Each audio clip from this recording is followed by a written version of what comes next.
আসসালামু আলাইকুম, welcome back to my YouTube channel Madina cooking জন।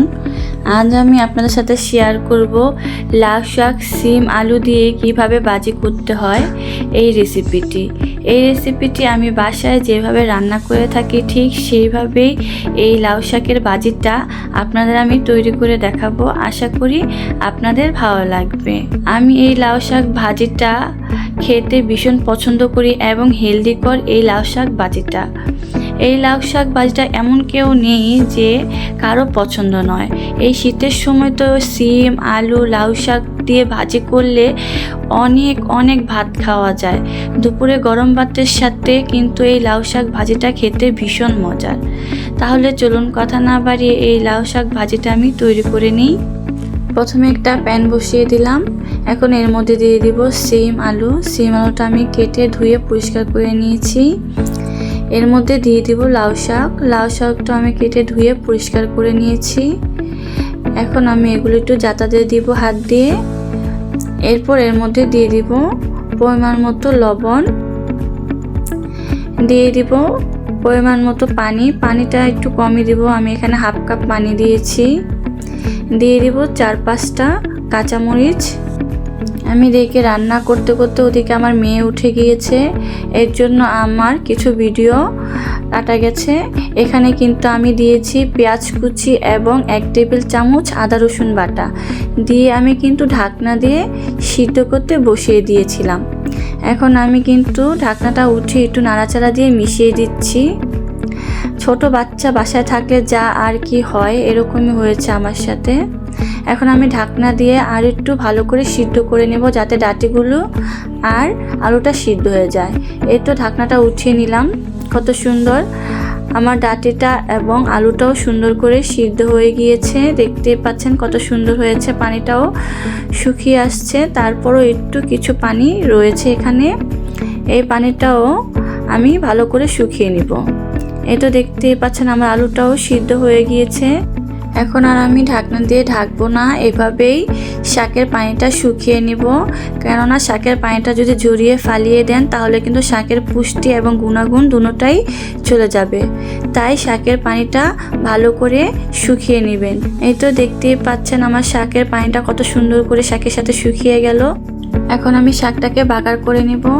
এই প্যানের থেকে শাকটা আমি ঢেলে নিয়েছি। এই প্যানে আমি বাগার দিয়ে দিয়েছি পরিমাণ মতো সয়াবিন তেল, নিয়েছি পেঁয়াজ কুচি, রসুন কুচি আর 4-5টা শুকনো মরিচটা আমি একটু মাঝখান দিয়ে ছেড়ে নিয়েছি। এখন আমি সবগুলো উপকরণ একসঙ্গে ভেজে নেব। চুলার আঁচটা মিডিয়াম লোতে রেখে আমি সুন্দর করে সবগুলো উপকরণ ভেজে নেব।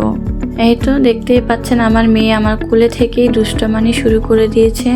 ওর কত বড় সাহস, ও আবার হাতও দেয় সামনে বাড়িয়ে যে দাও, কত দুষ্ট হতে পারে। এই তো কথা বলতে বলতে সুন্দর আমার পেঁয়াজগুলো ভাজা হয়ে গেল। দেখতেই পাচ্ছেন কত সুন্দর করে আমি লাল করে ভেজে নিয়েছি। এরকম লাল করে আপনারা ভেজে নেবেন। এই পর্যায়ে আমি এখানে দিয়ে দিব এই তো সিদ্ধ করে রাখা লাউ শাক ভাজিগুলি আমি এখানে সব দিয়ে দিলাম। এখন আমি সুন্দর করে নাড়াচাড়া দিয়ে ভেজে নেব। ভালো করে ভেজে নিতে হবে যাতে কোনো পরিমাণ পানি না থাকে। এবং আমি ভাজতে আলুগুলোও পেঁচালার সাহায্যে সুন্দর করে একটু ভেঙে নিব। দেখতে ভালো লাগবে এবং খেতেও ভালো লাগবে। এই তো সুন্দর আমার লাউ শাক ভাজিটা করা শেষ। সুন্দর একটি গ্রান বেরোয়েছে।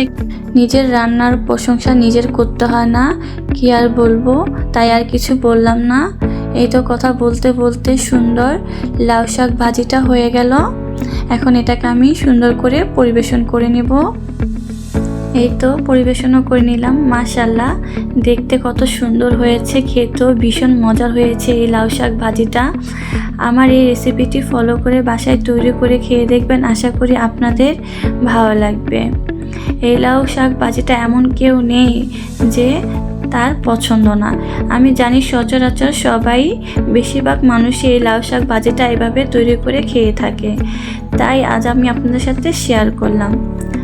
আমার এই লাউ শাক ভাজিটা যদি আপনাদের ভালো লেগে থাকে তাহলে কমেন্টে জানাবেন যে কে কে এই লাউ শাক ভাজিটা এভাবে রান্না করলে খেতে পছন্দ করেন। আমিও এভাবে লাউ শাক ভাজিটা রান্না করলে খেতে অনেক ভীষণ পছন্দ করে থাকি। এই লাউ শাক ভাজি রেসিপিটি যদি আপনাদের ভালো লেগে থাকে তাহলে লাইক, কমেন্ট, শেয়ার করবেন এবং নতুন ভিডিও পেতে সাবস্ক্রাইব করবেন। আল্লাহ হাফেজ।